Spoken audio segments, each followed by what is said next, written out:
The morning started like any other at the Global Space Monitoring Center in Geneva.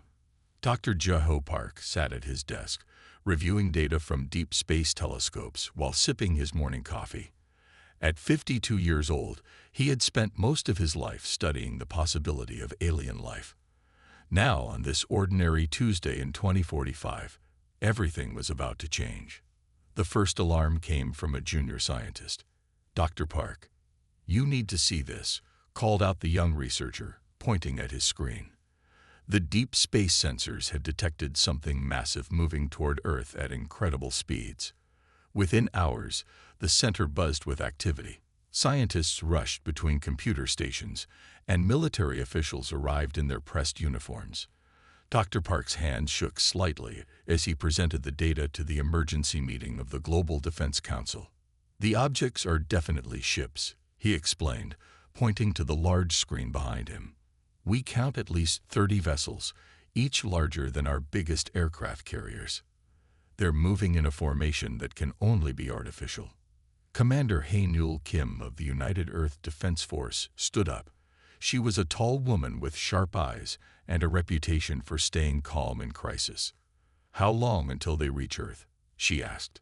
5 days at their current speed," Dr. Park answered. The room fell silent. The next few days passed in a blur of activity.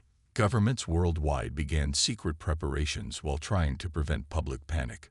Scientists worked around the clock to gather more information about the approaching fleet. On the 4th day, they received the first message. The alien transmission appeared on every screen and device around the world. The image showed a humanoid figure with pale blue skin and silver eyes. It spoke in perfect English. "People of Earth, I am Supreme Commander Du Yun of the Meridian Empire. Your world has been chosen for integration into our empire. Resistance is unnecessary and will only lead to unnecessary losses. We arrive tomorrow. Prepare for your new future." The message was short, but its meaning was clear. Earth was facing its first alien invasion. Dr. Park spent that night in his laboratory, studying everything they knew about the Meridians. Their ships used technology far beyond Earth's understanding, but something about their energy readings seemed familiar. He had seen similar patterns somewhere before, but he couldn't remember where. Commander Kim set up her command center beneath the Swiss Alps. Military forces worldwide prepared for battle, though everyone knew their weapons might be useless against such advanced technology. "We can't match their firepower," Commander Kim told her officers, "but we have something they might not expect. We're fighting for our home." The last night of Earth's independence was tense. Families huddled together, watching the sky. Military personnel manned their stations. Scientists like Dr. Park continued their research, hoping to find any weakness they could use. Early the next morning, the Meridian ships appeared in Earth's atmosphere. They were massive, dark vessels that blocked out the sun over major cities. Their design was elegant but threatening, like predatory sea creatures made of metal and energy. As Dr. Park watched the ships through the center's telescopes, he finally remembered where he had seen those energy patterns before. He rushed to his computer, pulling up old research files about Earth's magnetic field and its effects on certain microorganisms. "Commander Kim," he called through the emergency line.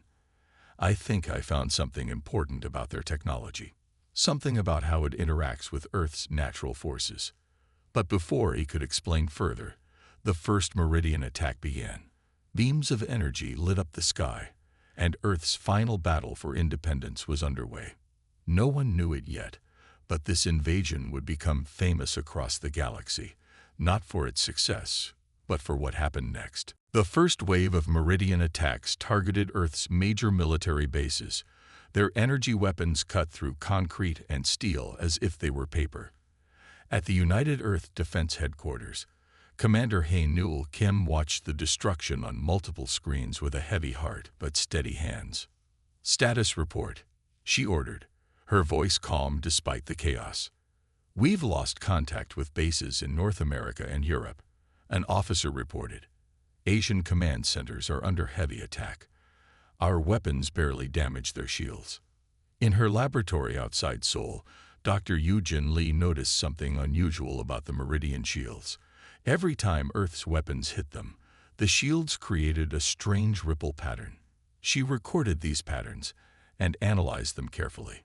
"The shields aren't perfect," she muttered to herself, rewatching the footage. "They pulse at regular intervals, like a heartbeat." Above the cities, Supreme Commander Du Yun directed the invasion from his flagship. The pale blue-skinned alien leader felt confident. His empire had conquered 32 planets before Earth. This would be no different. "Begin the ground assault," Du Yun ordered. "Take their government centers." Meridian transport ships descended from the sky. They landed in cities worldwide, releasing troops in advanced armor suits.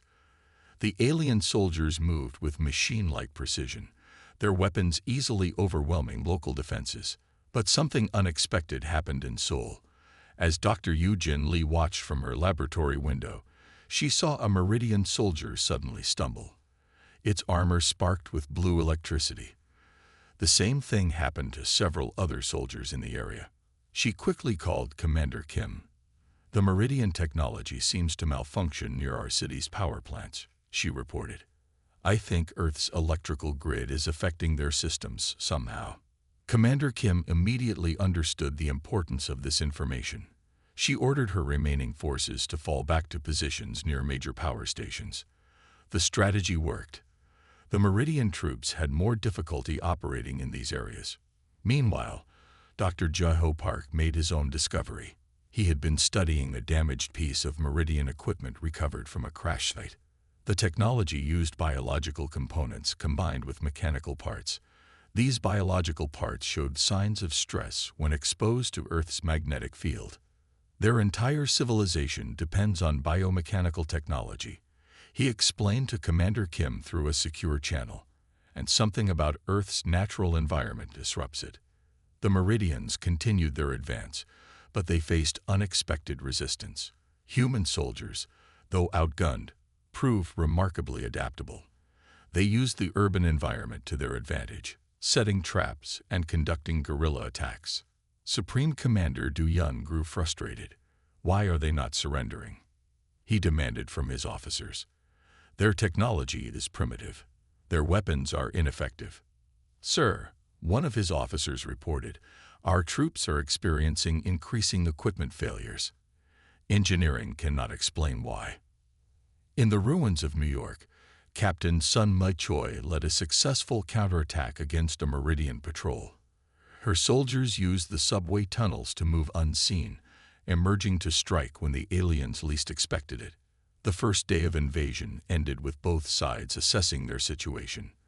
The Meridians controlled much of Earth's surface, but their victory wasn't as complete as they had planned. Their supposedly invincible technology showed mysterious weaknesses, and human resistance proved stronger than expected. Commander Kim gathered Earth's remaining military leaders for an emergency video conference. "We'd found their weak points," she announced. "Now we need to find a way to exploit them. Dr. Lee and Dr. Park are working on a solution." As night fell, the Meridian ships hung in the sky like artificial stars. But unknown to them, their greatest challenge wasn't Earth's military forces, it was Earth itself. The planet's natural forces were already beginning to affect their biomechanical systems in ways they didn't yet understand, setting the stage for a turning point in the invasion. The underground laboratory beneath Geneva buzzed with activity as Dr. Jeho Park examined samples from a captured Meridian soldier. 3 days had passed since the invasion began, and humanity needed answers quickly. Through his microscope, Dr. Park observed something remarkable. The alien cellular structure reminded him of extremophile bacteria found in Earth's deepest ocean vents. He checked his findings 3 times to be sure.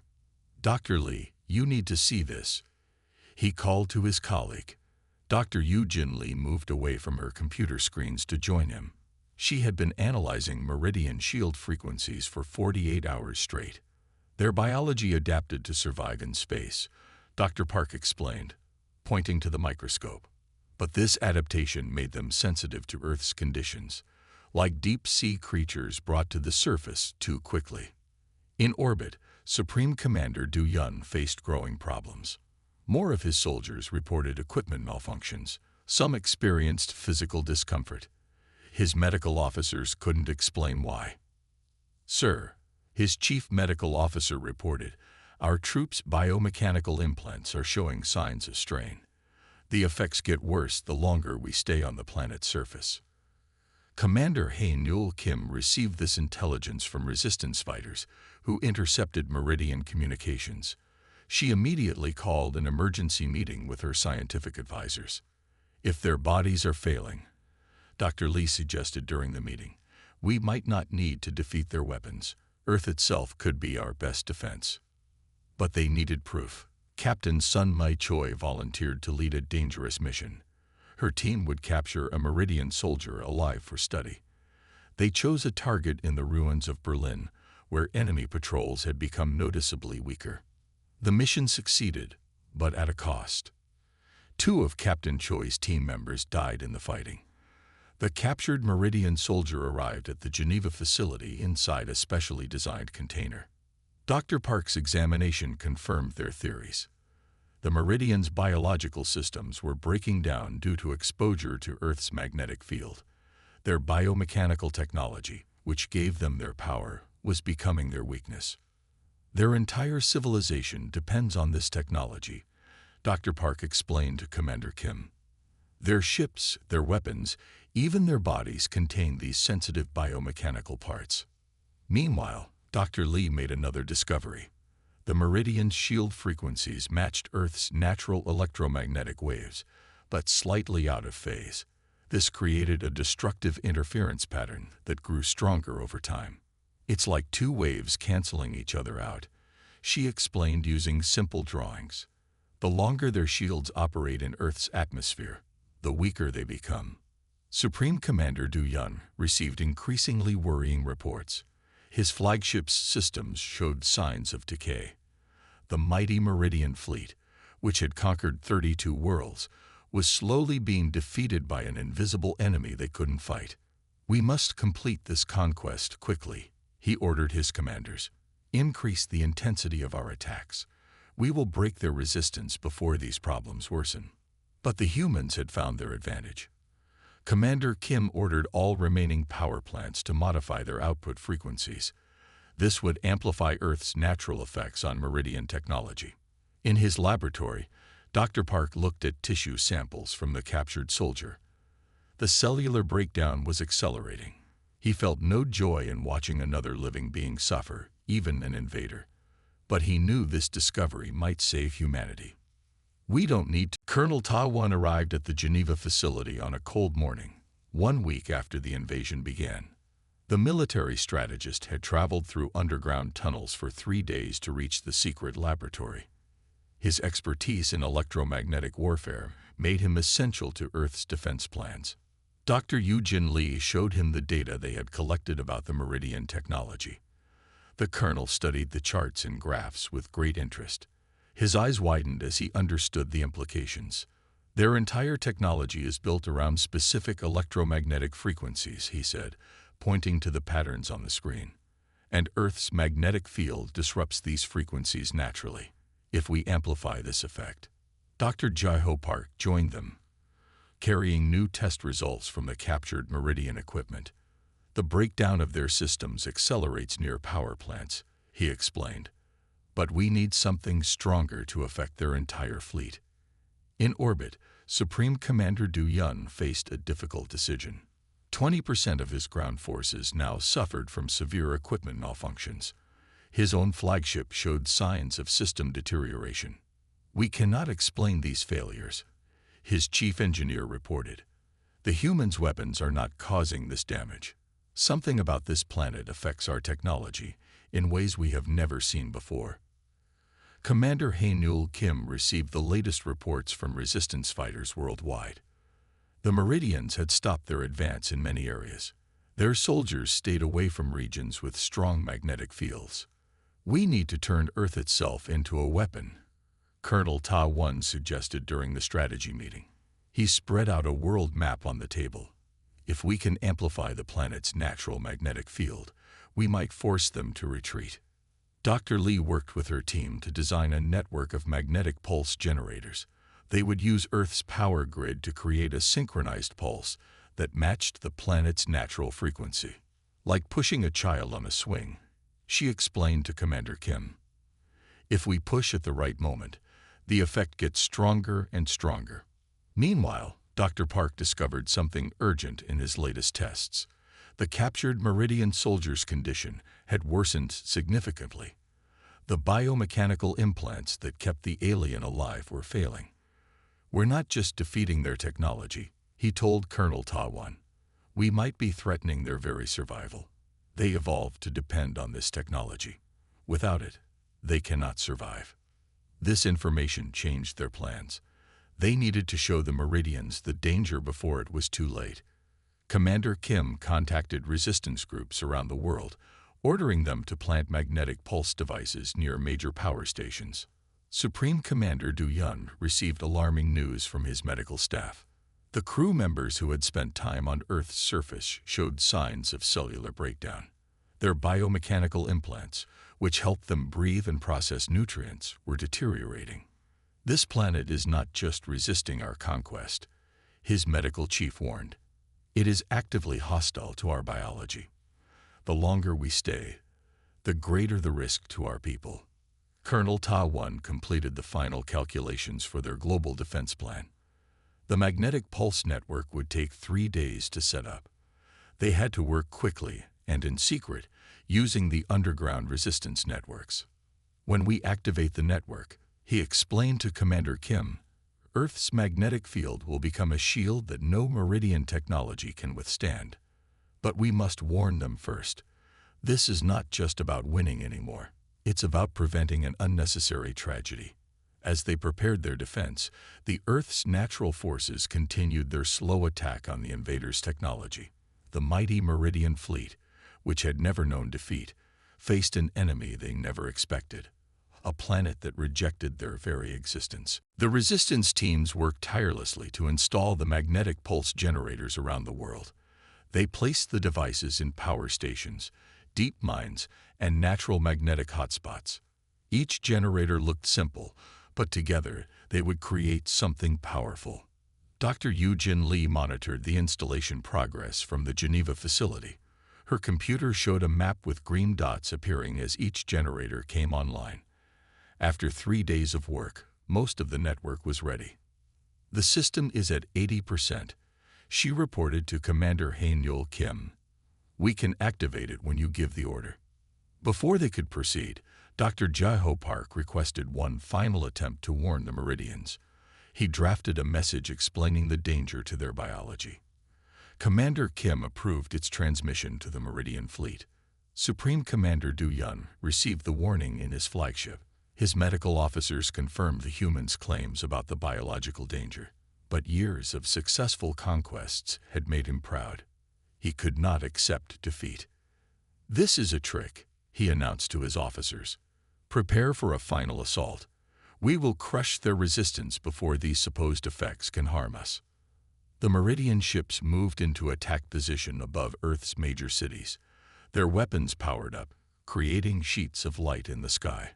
But something was different. The ship's energy signatures flickered unstably. Colonel Ta-1 saw the Meridian fleet preparing to attack. "We cannot wait any longer," he told Commander Kim. "We must activate the network now." Commander Kim looked at the faces of her team. Dr. Lee at her computers.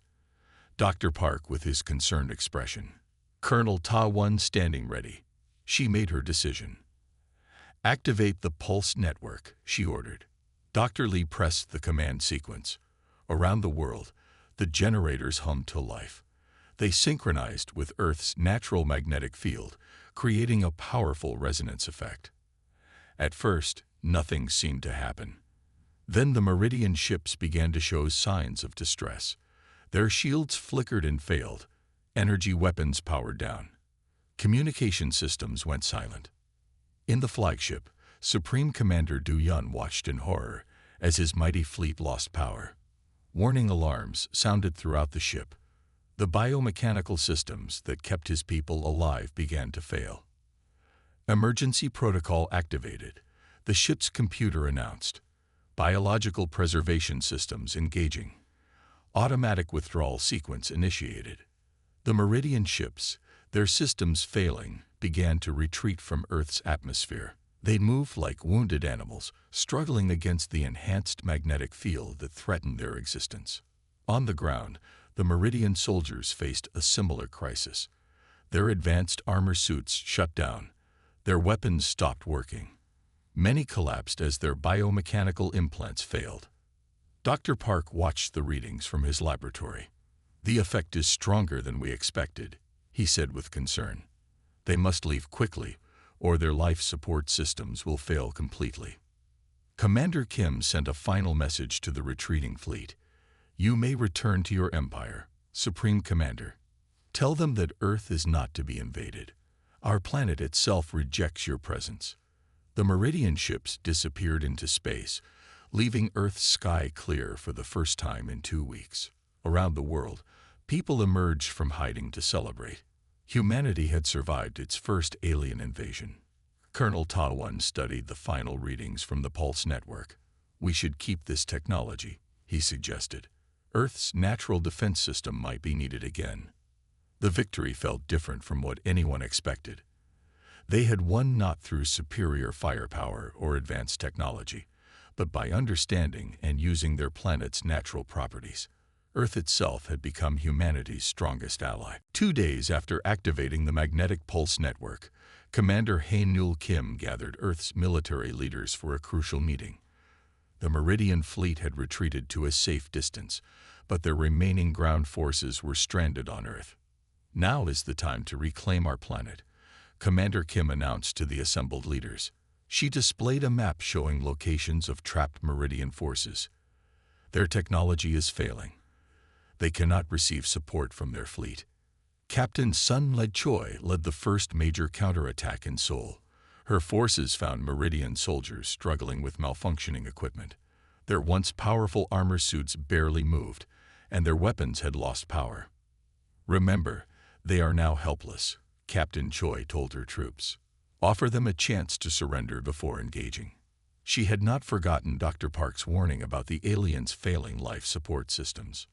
In orbit, Supreme Commander Du Yun watched helplessly as his ground forces faced defeat. The flagship's systems were stabilizing, but only because they kept their distance from Earth's enhanced magnetic field. "We cannot abandon our forces," his second-in-command argued. But attempting a rescue would mean returning to the deadly magnetic field. Du Yun faced the hardest decision of his military career.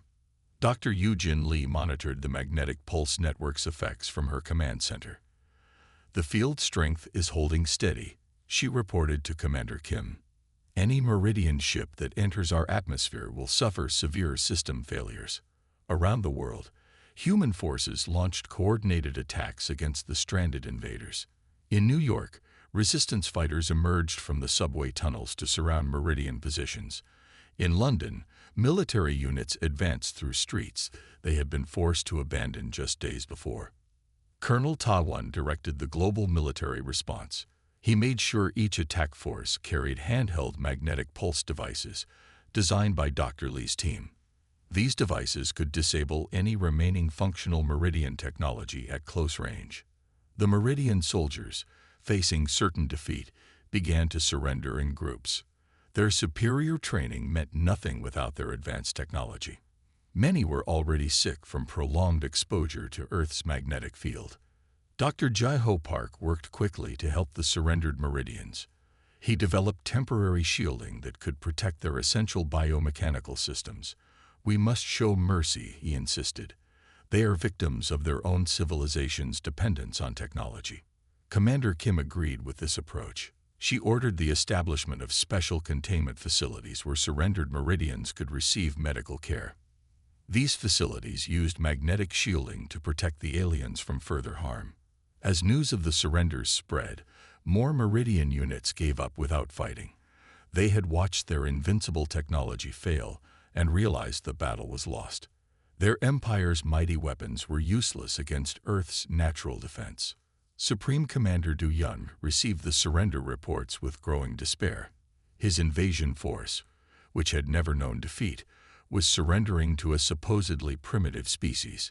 Even worse, they now depended on human mercy for survival. The Empire will not forget this defeat, he transmitted to his surrendering forces. But survival must come first. Accept the humans' terms. By the end of the week, the last Meridian soldier had surrendered. Earth's nations began the process of rebuilding, stronger and more united than before. They had learned valuable lessons about their planet's natural strengths and their own resilience. Commander Kim met with Dr. Park, Dr. Lee, and Colonel Ta-One to discuss the future. "We must prepare for other threats," she said. "But now we know our planet's true power. Earth itself is our strongest defense." 3 weeks after the activation of Earth's magnetic defense system, Dr. Jaho Park made a disturbing discovery. In his laboratory, he examined tissue samples from the surrendered Meridian soldiers. The results alarmed him deeply. "Commander Kim needs to see this immediately," he told Dr. Eugene Lee, who had been helping with the analysis. The two scientists hurried to the command center with their findings. Commander Hae-Nul Kim listened carefully as Dr. Park explained the situation.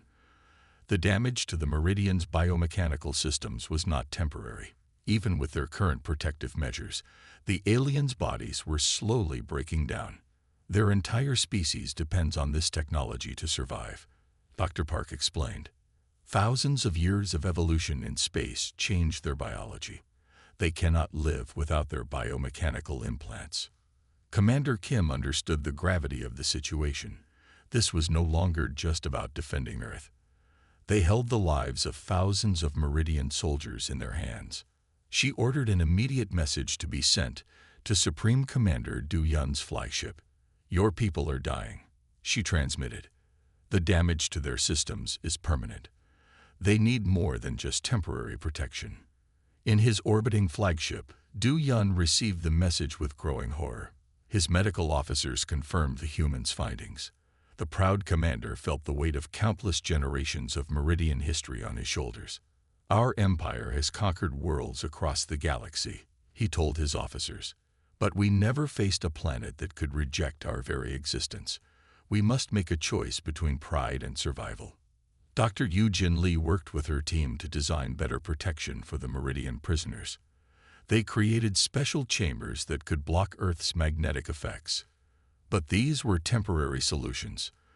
"They need to return to space," she told Commander Kim. "Their bodies cannot adapt to Earth's environment. Every day they stay here causes more damage." Colonel Ta-One organized a secure video conference between Earth's leaders and the Meridian Command.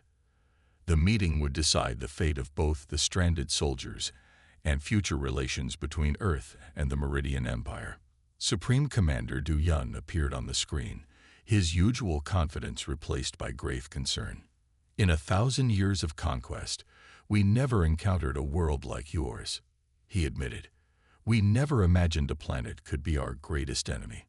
Commander Kim presented Earth's terms. The Meridian Empire would sign a permanent peace treaty. They would never again attempt to invade Earth or any other inhabited world. In return, Earth would help evacuate their stranded forces and share their research on magnetic field protection. "Your empire's greatest strength became your weakness here," Dr. Park explained to Du Yun. "Your technology evolved too far in one direction. It made you vulnerable to Earth's natural forces." Du Yun looked at the medical reports one final time. His entire civilization had built itself around their biomechanical technology. Now that same technology threatened their survival. "I, Supreme Commander Du Yun, accept Earth's terms," he announced formally. "The Meridian Empire surrenders. We will remember this world not as a conquest, but as the place that taught us humility." The evacuation began immediately. Earth's magnetic pulse network was temporarily reduced to allow Meridian rescue ships to land safely. Dr. Park and Dr. Lee supervised the careful transfer of weakened soldiers to their vessels. As the last rescue ship departed, Commander Kim stood with her team watching the sky. They had not just defended Earth, they had changed the course of an empire. The story of Earth's resistance would spread across the galaxy, carried by the very invaders who had come to conquer it. 1 year after the Meridian invasion, Earth had changed in many ways. The nations of the world worked together more closely than ever before.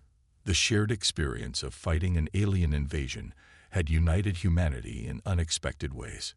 Dr. Jai-Ho Park stood at a podium in the newly built Global Space Defense Center in Geneva. He was presenting his research on meridian biology to scientists from around the world. The knowledge they gained from the invasion had advanced Earth's science by decades. "We learned that advanced technology can become a weakness," he explained to the audience. The Meridians built their civilization on biomechanical systems, but this made them vulnerable to natural forces they never considered. Commander Hae-Nul Kim, now director of Earth's Unified Defense Force, sat in the front row. The organization she led was responsible for maintaining the global magnetic defense network. Every major nation participated in its operation and improvement. Dr. Yoo-Jin Lee had transformed her research into a new field of study. She called it planetary defense systems. Her team worked on ways to use Earth's natural properties to protect against future threats from space. Each planet has its own natural defenses, she told her students at the new International Space Defense Academy. "We must learn to work with nature, not against it." The Meridian Empire kept its promise. Not only did they stop their conquest of other worlds, but they began to change their society. Reports from deep space monitoring stations showed them dismantling their invasion fleets. Supreme Commander Du Yun, now a leading voice for reform in the Meridian Empire, sent regular messages to Earth. He worked to transform the Empire from a conquering force into a peaceful civilization. "Our defeat at Earth taught us wisdom," he wrote in one message. "We thought technological power made us superior. Instead, it nearly destroyed us. We are building a new future based on cooperation, not conquest." Colonel Ta Won led the effort to establish Earth's first interstellar diplomatic corps. They needed people who could represent humanity to other spacefaring civilizations. The story of Earth's defense had spread across the galaxy, drawing interest from many alien species. "We are no longer alone in the universe," he said during the Corps' first graduation ceremony. "But we proved that humanity deserves its place among the stars." Captain Sun Ma-Choi trained the first class of space defense officers. She taught them that courage and adaptability were more important than technology. Her experiences during the invasion became required study at military academies worldwide. The magnetic pulse network remained active, but in a reduced state. Dr. Lee designed it to power up quickly if needed. It stood as a silent guardian, reminding any potential invaders that Earth could defend itself. In the Geneva facility's main hall, a new monument displayed a simple message in multiple languages, including Meridian script. "Earth welcomes peaceful visitors, but rejects those who come to conquer." Dr. Park sometimes worked late in his laboratory, studying the samples left from the invasion. Each discovery helped humanity better understand their place in the universe. They were not the most technologically advanced civilization, but they had something equally valuable: a deep connection to their planet's natural strength. Commander Kim often ended her speeches with a reminder of the invasion's most important lesson. Technology alone does not determine the strength of a civilization. True power comes from understanding and working with the natural forces around us. The story of Earth's final invader became legend across the galaxy. It was told on countless worlds as a warning against pride and a reminder that strength can be found in unexpected places. Earth was no longer seen as a primitive world to be conquered, but as a planet that had earned its independence among the stars.